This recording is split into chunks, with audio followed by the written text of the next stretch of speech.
नमस्कार, जय श्री कृष्णा। आज मैं आपको बताने जा रही हूँ कि यदि आपकी राशि वृश्चिक है या फिर आपका लग्न वृश्चिक है तो आप सभी के लिए हमारा ये वीडियो है, ठीक है। तो आप बिल्कुल से कंफ्यूज ना हो और वृश्चिक राशि वाले भी हमारे इस वीडियो को देखें और वृश्चिक लग्न वाले भी हमारे इसी वीडियो को देखें। तो आपको सितंबर 2020 में जो भी घटनाएं हो रही हैं, जो भी प्रभाव ग्रही स्थिति का आपके ऊपर पड़ने वाला है, उसका सटीक विश्लेषण मैं इस वीडियो में आपके लिए करने जा रही हूँ। तो आप शुरू से लेकर अंत तक हमारे इस वीडियो को देखेंगे, तभी पूरी बात को आप समझ पाएंगे। तो सबसे पहले हम बात करेंगे कि आपके लग्न का जो स्वामी है वह वृश्चिक है, आपकी राशि का जो स्वामी है वह भी वृश्चिक है। तो वृश्चिक लग्न और वृश्चिक राशि वाले यानी प्रथम भाव में यदि मंगल विद्यमान है, 8 नंबर विद्यमान है, तो आपके राशि का लग्न का जो स्वामी है वह मंगल है। मंगल इस माह में किस जगह पर संचरण कर रहा है, उसकी स्थिति कहाँ पर है, इसका विशेष प्रभाव आपके लग्न पर पड़ने वाला है।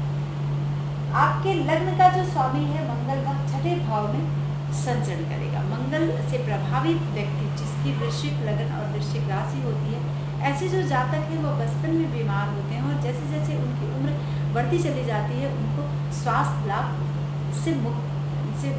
लाभ उनका होता जाता है। यानी बचपन में वो बीमार होते हैं और क्रूर क्रिया करने वाले ऐसे व्यक्ति होते हैं। क्रूर क्रिया इन द सेंस सेना में जाने वाले, ठीक है, और एनर्जेटिक होते हैं काफ़ी कुछ, ठीक है। तो क्रूर क्रिया का सेंस ही यही है कि जब आप सेना में जाएंगे तो आपको गन भी चलाना पड़ेगा, आपको लड़ाई भी करनी पड़ेगी, है ना। तो इस परिप्रेक्ष्य में से वृश्चिक लग्न वृश्चिक राशि वालों को हम लेते हैं। अगर ऐसा कुछ भी नहीं करते हैं तो या तो उनके पति से उनको इस तरह का लाभ मिलता है, और महिला है तो पति से, पति है तो स्त्रियों से, यानी सर्जन भी होते हैं, यानी चीट फाड़ करने वाले भी। तो इस तरह का जो प्रभाव उनको देखने के लिए मिलता है।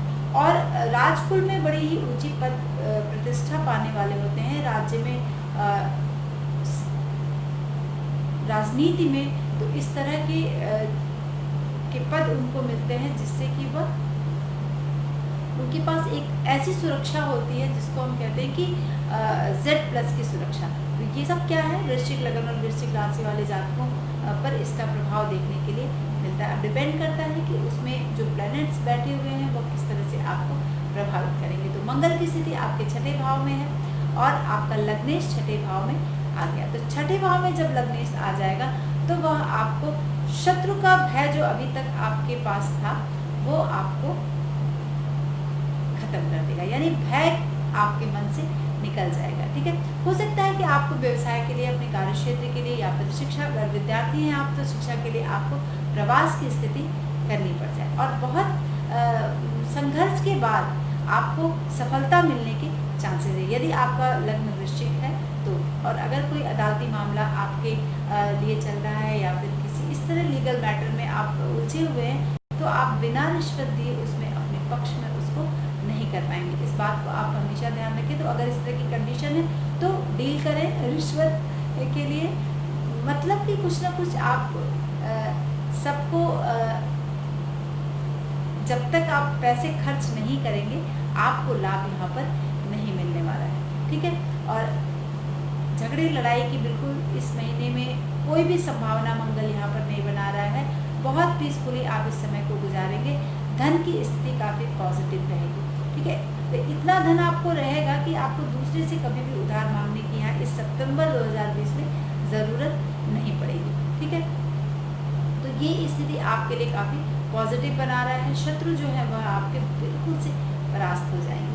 अब हम चाहते हैं कि द्वितीय भाव का जो स्वामी है वह बृहस्पति और आपके पंचम भाव का स्वामी बृहस्पति है। और बृहस्पति की स्थिति द्वितीय भाव में ही है और धनु राशि में ही वह विद्यमान रहेगा और 13 तारीख तक वह वक्री रहेगा। 13 तारीख के बाद से 13 तारीख से वह मार्गी हो जाएगा। तो जब मार्गी होगा तो जब तक वो वक्री है वह आपके लग्न पर भी प्रभाव बृहस्पति देव डालेंगे, यानी पंचमेश का प्रभाव जो है वह आपके लग्न पर भी देखने के लिए मिलेगा। तो बृहस्पति का जो लग्न पे जो प्रभाव होगा वह सबसे ज़्यादा आपके लिए स्वास्थ्य के पक्ष में सबसे पॉजिटिव होगा। यानी अगर आपका स्वास्थ्य खराब चल रहा था तो आपके स्वास्थ्य में ये सुधार 13 तारीख तक एकदम से कर देगा, ठीक है।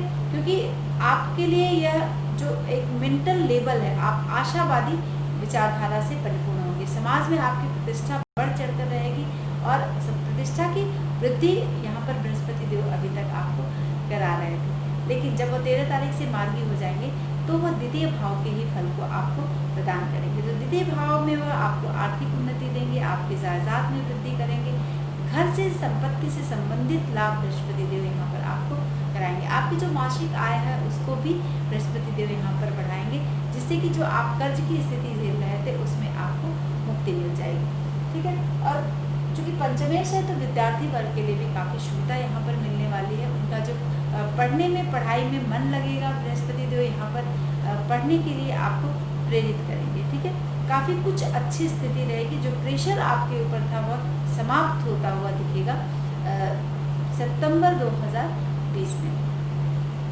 और आप समस्त चीज़ों का, चाहे वह धन का सुख है, स्त्री का सुख है, पत्नी का सुख है, अगर आप विवाहित हैं तो इन सब सुखों से बृहस्पति देव आपको यहाँ पर प्रभावित करेंगे, यानी वह प्रदान करेंगे। और कुटुंब का सुख भी बृहस्पति देव यहाँ पर आपको प्रदान करेंगे। बृहस्पति देखिए शुभ होता है, तो अपनी अगर वो आपकी जन्मपत्री में नेगेटिव भी है तो भी आपको यहाँ पर पॉजिटिव रिजल्ट प्रदान करेगा। एक शुभता, एक जो शुभ पक्ष है वह जरूर से प्रदान करेगा। जैसे आपको समझना होगा कि कोई भी अच्छा व्यक्ति अगर उसके को कोई परेशान कर रहा है तो वो झगड़ा तो जरूर करेगा, लेकिन वह अपनी जो सुंदरता है, अपनी जो सभ्यता है उसको बिल्कुल से खत्म नहीं करेगा। ठीक यही जो प्रभाव होता है वह शुभ ग्रहों का होता है। एक न एक जो उनके जो शुभ गुण होते हैं वह उनको जरूर, चाहे वह दशा में, अंतरदशा में या फिर गोचर के दौरान प्रदान करते हैं।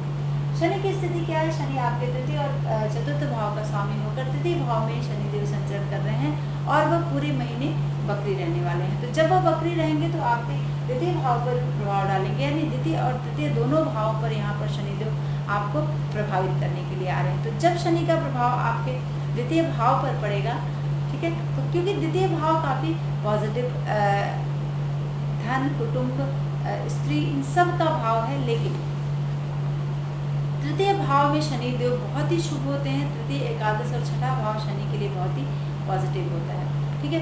तो सेकंड हाउस में बैठकर वह आपको आपके शरीर का सुख या फिर आपकी जो एक एनर्जी है उसको शनि यहाँ पर थोड़ा सा, चूँकि वक्री है तो ये रह कर थोड़ी सी बीच बीच में आपको ऐसा फील होगा कि हमारे पास ताकत नहीं है या फिर हम इस काम को करने, एनर्जी लो आपकी लगेगी, जिसकी वजह से आपको थोड़ी सी परेशानी हो सकती है, ठीक है। और अब जब तृतीय भाव के प्रभाव को यह प्रदान करेगा तो इसमें आपको नौकर, चाकर, इन सब का सुख आपको यहाँ पर शनिदेव प्रदान करने आ रहे हैं। आपको धन का भी सुख यहाँ पर शनिदेव प्रदान करेंगे तृतीय भाव में बैठकर, यानी इन सब चीज़ों से आपको आरामदायक स्थिति में लाकर रखेंगे। तीसरे भाव घर, संपत्ति, इन सब का लाभ आपको यहाँ पर मिलने वाला है। तो यदि आपकी राशि वृश्चिक है या फिर आपका लग्न वृश्चिक है तो ज़रूर से सितंबर 2020 में आपको इस तरह की संभावना बनेगी कि आप घर या फिर संपत्ति में पैसे इन्वेस्ट करें। चूँकि वक्री है तो रह के थोड़ी सी हानि शनिदेव यहाँ पर करा सकते हैं और बहुत शुभ नहीं होता है इस लग्न चार्ट और इस राशि चार्ट के लिए शनि, तो यहाँ पर थोड़ी सी हानि कराएंगे आपको। तो धन, अगर पैसा ये नुकसान अगर हो रहा है तो इसमें आपको थोड़ा सा शनि का उपाय यहाँ पर करना होगा। अधिकार की प्राप्ति शनि यहाँ पर कराएंगे। व्यवसाय जो है वह आप का चल निकलेगा। अगर कोई व्यवसाय आप कर रहे हैं तो उसमें तरक्की के पूरे चांसेस बनेंगे, ठीक है, और धन का लाभ भी कराएंगे। तो ये शनि की स्थिति जो है वह आपको तृतीय और द्वितीय भाव में आपको इस तरह से प्रभावित करेगी। 29 तारीख से शनिदेव मार्गी हो जाएंगे और मार्गी होने के बाद शनि की जो शुभता है स्वराशि की वह आपको यहाँ पर देखने की मिलेगी। फिर हम चलते हैं कि सप्तम भाव का स्वामी जो है वह शुक्र है और आपके द्वादश भाव का स्वामी शुक्र है। शुक्र की स्थिति क्या है? शुक्र 1 सितंबर से लेकर कर्क राशि में 1:02 से विद्यमान रहेगा, यानी कर्क राशि में शुक्र की स्थिति आपको किस तरह से प्रभावित करेगी?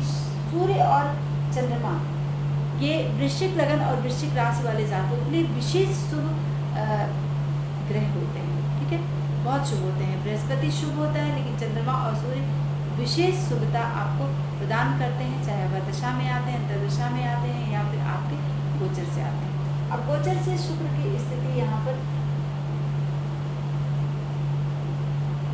शुक्र आपके कर्क राशि में ही रहेगा पूरे महीने यहाँ पर विद्यमान, यानी आपके सप्तम और द्वादश भाव का स्वामी आपके भाग्य भाव में विद्यमान रहेगा। तो नवम भाव में बैठकर शुक्र की स्थिति, आप धार्मिक कार्यों से आपको लाभ मिलेगा। धर्म के कार्यों में आप इन्वॉल्व अगर होते हैं सितंबर 2020 में, तो ये काफ़ी लाभदायी आपके लिए रहेगा। स्त्री का सुख शुक्रदेव यहाँ पर आपको प्रदान करेंगे और काफ़ी कुछ आपको शुक्रदेव यहाँ पर प्रदान करने के लिए आ रहे हैं। आपको धन, वस्त्र, इन सब का लाभ शुक्र आपको यहाँ पर प्रदान करेंगे। तो अगर हम मोटे तौर पे कहें कि शुक्र की स्थिति क्या होगी नवम भाव में बैठकर, तो केंद्र त्रिकोण का संबंध यहाँ पर बना रहा है, यानी आपका सप्तमेश आपके भाग्य भाव में आकर बैठा है। तो ये समस्त बातों का सुख शुक्रदेव आपको यहाँ पर प्रदान करने जा रहे हैं। तो अभी आपने थोड़ा सा देखा कि जो मंगल है वह थोड़ी सी आपको मेहनत कराएगा और आपको कुछ पैसे भी खर्च करवाएगा, तब जाके आपको यहाँ पर सफलता प्रदान करेगा। लेकिन शुक्र चूंकि केंद्र के स्वामी है, सप्तम भाव के स्वामी है, तो ये शुभता आपको यहाँ पर प्रदान करेगा। अगर आप वृश्चिक लग्न और वृश्चिक राशि के जातक हैं तो बुध की स्थिति आपके लिए कैसी रहेगी, वह स्थिति कहाँ पर वह विद्यमान है और किस तरह से आपके जीवन को प्रभावित कर रहा है सितंबर 2020 में। तो अष्टम भाव का स्वामी और आपके एकादश भाव का स्वामी, अष्टमेश और एकादशेश एकादश भाव में ही विद्यमान रहेंगे। और बुध की स्थिति 2 सितंबर को कन्या राशि में वह 12:02 में प्रवेश करेगा और सिंह 22 तारीख को वह तुला राशि में प्रवेश करेंगे। तो कन्या और तुला, एकादश और द्वादश, इन दो भाव में बुध की स्थिति रहेगी। एकादश भाव में काफी शुभदायी स्थिति बुध की रहेगी, क्योंकि लाभ भाव में ही जब बैठेगा तो वह आपको समस्त बातों का सुख प्रदान करेगा, चाहे वह वाहन को लेकर हो, ठीक है, आपके पुत्र मित्र, इन सब बातों से आपको लाभ मिलेगा। आपकी संतान के लिए भी आपको कोई शुभ समाचार मिल सकता है, उनका सुख आपको एक्चुअल आपको महसूस होगा सितंबर 2020 में। अगर आप विवाहित हैं तो पत्नी का सुख पूर्ण यहाँ पर बुधदेव प्रदान करेंगे। अगर आप अविवाहित हैं तो भी स्त्री का सुख आपको यहाँ पर मिलने वाला है। आप कोई वाहन खरीद सकते हैं, ठीक है, 22 तारीख के अंदर कोई वाहन जरूर से खरीद सकते हैं। ये योग यहाँ पर बुधदेव बना रहे हैं और शुक्र भी पॉजिटिव है, ठीक है, शनि भी पॉजिटिव है आपका। क्योंकि शनि वक्री है तो थोड़ा सा दिक्कत दे सकता है, पैसे खर्च करवाएगा, लेकिन आपके फेवर के लिए वह खर्च करवाएगा, वह शुभता के लिए आगे खर्च करवाएगा, ठीक है। आपके इस समय मित्र की संख्या बुधदेव जो है वह बढ़ा देंगे। धन की स्थिति भी काफ़ी शुभदायी कर देंगे, तो जिसको लेकर आपके मन में पूरे सितंबर 2020 में एक संतोष वाली, यानी 22 तारीख तक खास तौर पर जिसको हम कह रहे हैं संतोषजनक स्थिति रहेगी और आपका जो उत्साह है वह काफ़ी बढ़ चढ़कर दिखेगा, ठीक है। लोग आपका प्रोत्साहन करेंगे। 22 सितंबर 2020 तक 2 तारीख से लेकर 22 तारीख तक बुध की जो बड़ी पॉजिटिव स्थिति है, तो अगर आप कुछ भी खरीदना चाहते हैं, करना चाहते हैं, तो आप 22 तारीख तक कर लीजिए। फिर 22 तारीख से यानी 22 तारीख से मंथ के लास्ट तक बुध की स्थिति तुला राशि में होगी, वहाँ पर आपको थोड़ा सा संभलना होगा, ठीक है, क्योंकि शत्रुओं से आपको थोड़ी परेशानी हो सकती है। ऐसा हो सकता है कि आपको कहीं पराजय न मिल जाए। स्वास्थ्य के ऊपर विशेष ध्यान देने की जरूरत है और 22 तारीख के बाद से आपको स्त्री सुख में बाधा मिलने लगेगी। तो अगर आप अविवाहित हैं, ठीक है, या फिर विवाहित होकर भी अगर कहीं आपके रिलेशनशिप में, तो उसमें आपको विशेष सावधानी बरतने की ज़रूरत है, ठीक है। तो यहाँ पर बहुत ध्यान रखें आप, और अगर आपने ध्यान नहीं रखा तो दुर्घटना हो सकती है, ठीक है, और आपका अपमान भी हो सकता है। और 11 भाव में यानी एकादश भाव में जब तक वो रहेगा तब तक 22 तारीख तक आपके भाग्योदय को कराएगा, लेकिन 22 तारीख के बाद से बुध की जो स्थिति है वह पॉजिटिव। एक तरह से अगर हम देखें तो ये बुध विपरीत राजयोग वाली स्थिति भी यहाँ पर बुध बना रहा है, लेकिन बुध यहाँ पर क्या होगा, शुक्र के साथ आ जाएगा। तो शुक्र और बुध आपस में ये पॉजिटिव नहीं है, यानी शुक्र देव जो है बुध की राशि में नीच के हो जाते हैं, तो ये नीचत्व प्रभाव यहाँ पर ये एक प्रभाव ऐसा देंगे, लेकिन फिर विपरीत राजयोग का प्रभाव बुध देव यहाँ पर आपको प्रदान करेंगे। तो एक सम स्थिति बनाएगा 22 के बाद से। अब हम देखते हैं कि चंद्रमा की स्थिति क्या है। महीने की शुरुआत में चंद्रमा चतुर्थ भाव में रहेगा, यानी 1 और 2 तारीख को चंद्रदेव जो है वह आपके चतुर्थ भाव में रहने वाले हैं। चतुर्थ भाव में बैठकर आपको लोगों पर भरोसा नहीं रहेगा। महीने की शुरुआत में आपके मन में कुछ इस तरह की स्थिति पैदा करेंगे चंद्रमा, जिससे कि आप लोगों पर विश्वास नहीं करेंगे, लेकिन आपको लोगों पर विश्वास करना होगा, जिसकी वजह से आप लोगों के प्रिय बन सके। दसम भाव का स्वामी सूर्य है और सूर्य सितंबर 2020 में 16 तारीख तक वह सिंह राशि में ही संचरण करेगा, यानी दसम भाव में ही संचरण करेगा। तो ये काफी शुभ स्थिति आपकी यहाँ पर सूर्य देव जो है वह दसम भाव में बैठकर बनाएंगे।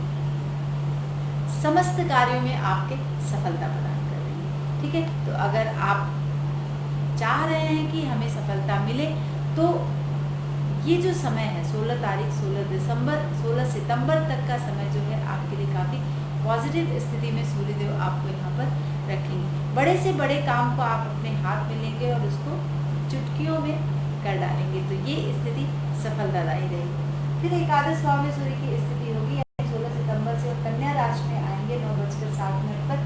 तो ये स्थिति भी आपके लिए सूर्यदेव काफ़ी लाभकारी बना रहे हैं। सारे कार्य बहुत सुगमता से आपके सूर्यदेव यहाँ पर पूरे करने आ रहे हैं। तो यदि आप वृश्चिक लग्न और वृश्चिक राशि के जातक हैं तो सितंबर 2000 माह का जो महीना है वह काफ़ी पॉजिटिव है। आपको अपने फेवर में लेने के लिए कुछ डील करनी पड़ेगी, जिसकी वजह से आपके सारे काम यहाँ पर बन जाएंगे, है ना। तो बिल्कुल से परेशान ना हो, आपके काम बनेंगे और आपको सारे जो रुके हुए काम थे उसमें भी आप सफलता प्राप्त कर लेंगे। लेकिन आपको क्या करना होगा, चलना होगा और अपने कर्म को करना होगा। तो ये सितंबर 2020 वृश्चिक लगन और वृश्चिक राशि वाले जातकों के लिए ये सुंदर सा फलादेश है। तो आप अपने जीवन में अब जरूर से अपनाएं। और हाँ, शनि का उपाय थोड़ा सा आप यहाँ पर कर लें, क्योंकि जो भी वृश्चिक लगन और वृश्चिक राशि के जातक हैं वो तृतीय और चतुर्थ भाव के स्वामी शनि होते हैं। तृतीय भाव यानी मकर राशि में स्वराशि में बैठे हैं, लेकिन वक्री हैं। तो आप शनि का उपाय करें, शनि से संबंधित चीजों का दान करें, काली माँ की आराधना कर लें, जयंती मंगला काली, भद्रकाली कपालिनी, दुर्गा क्षमा शिवरात्रि श्वासोदा नमोस्तुते। तो आपको विशेष शनि की शुभता यहाँ पर प्राप्त होगी। फिर आप देखिए कि एक बड़ा संचरण सितंबर 2020 में हो रहा है और वह है राहु और केतु का। राहु और केतु अपना घर बदल रहे हैं 23 सितंबर 2020 से, लेकिन 19 तारीख से ही उनका प्रभाव आपको वृष राशि पर देखने के लिए मिल जाएगा। तो आपके लग्न में केतु देव रहेंगे, ठीक है, लग्न में केतु देव रहेंगे और राहु जो है वह आपके सप्तम भाव में रहेंगे। तो सप्तम भाव में बैठकर राहु की जो स्थिति है वह वाद विवाद वाली यहाँ पर बन सकती है, जिसको लेकर आपको बहुत सावधान रहना होगा और सावधानी पूर्वक आपको नुकसान से बचना होगा, क्योंकि राहु जब सप्तम भाव में संचरण करते हैं तो वह आपको नुकसान वाली स्थिति से दो चार कराते हैं, ठीक है, और वाद विवाद वाली भी स्थिति यहाँ पर बनाते हैं, क्योंकि राहु चूंकि शुक्र की राशि में रहेगा और आपके लग्न को देखेंगे, वृश्चिक राशि को देखेंगे, तो यहाँ पर आपको थोड़ा सा दिक्कत प्रदान कर सकते हैं। केतु की स्थिति 19 सितंबर से ही यहाँ पर प्रभाव देने लग जाएगी और 23 सितंबर 2020 से पूर्ण रूप से 18 महीने के लिए केतु जो यहाँ पर विराजमान हो जाएंगे। और राहु का जो संचरण हो रहा है मृगशिरा नक्षत्र के द्वितीय चरण में हो रहा है, जिसका स्वामी मंगल है और नक्षत्र के जो देवता है वह चंद्रमा। मंगल और चंद्रमा का यानी दशम भाव और नवम भाव का प्रभाव यहाँ पर आपको राहु देव प्रदान करेंगे। तो आपको थोड़ा सा अपने नुकसान पर बहुत ध्यान देना है। तो अगर आप माँ काली की आराधना करते हैं और काली चीज का दान हर सैटरडे को करते हैं तो आपके लिए राहु शनि ये काफ़ी शुभता प्रदान करेंगे और आपका स्वास्थ्य जो आपका बिगड़ रहा है उसमें आपको शुभता प्रदान करेंगे। तो मुझे उम्मीद है मित्रों कि आपको हमारा ये विषय पसंद आया होगा। अगर आपको पसंद आता है तो अपने दोस्तों में साझा जरूर करें। आज के लिए बस इतना ही। नमस्कार।